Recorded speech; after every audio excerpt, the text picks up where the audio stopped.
October 3rd to 9th is Fire Prevention Week. Chief Fire Prevention Officer of St. Catharines, Len Papp, joins us. Len, the focus this week is to know the sounds of fire safety. Can you clarify what this whole campaign is about?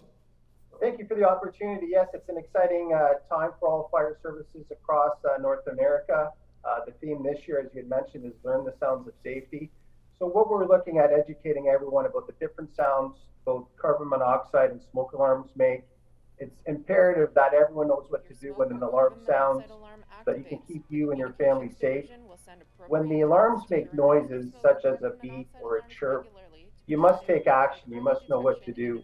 So that's really the theme this year, and what the fire services are helping educating about sounds of fire safety.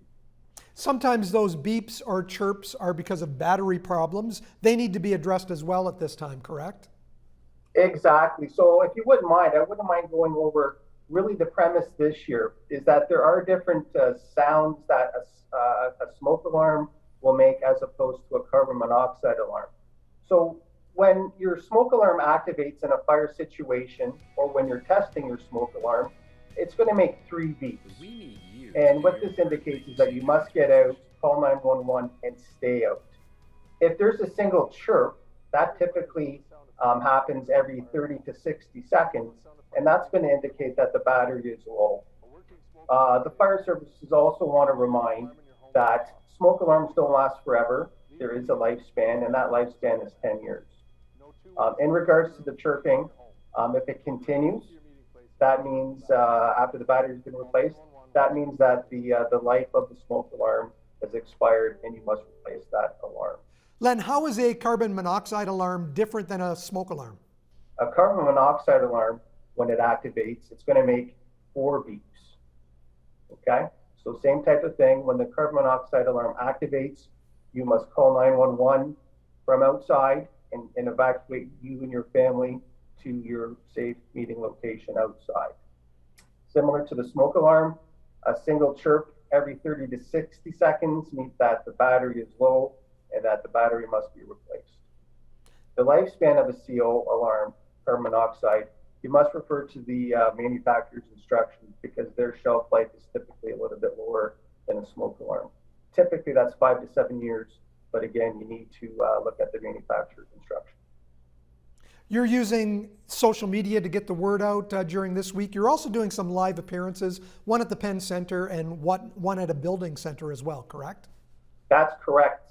Some great initiatives this year. As we know, with the pandemic last year, we were held strictly to social media. This year, we both have boots on the ground and social media.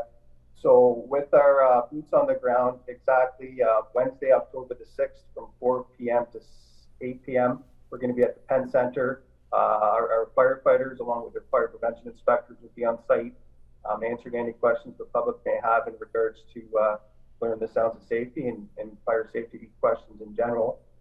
Another exciting boots on the ground activity that we have is scheduled for Saturday, October the 9th from 2 p.m. to 6 p.m. And that's a great partnership that we have with the Ontario Association of Fire Chiefs, KIDA, and First Alert Canada.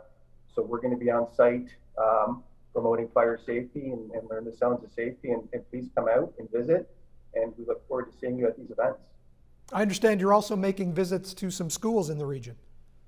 Exactly, starting this morning. So again, the rain has put a little bit of a damper on the fire drills, but we're still showing up as scheduled.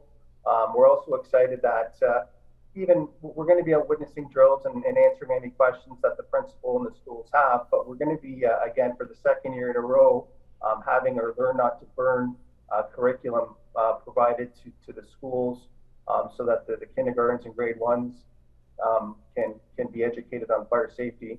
And we find in the fire service that's a great way for us to get that message home, because those young children will go home and do the fire safety public education review with their parents.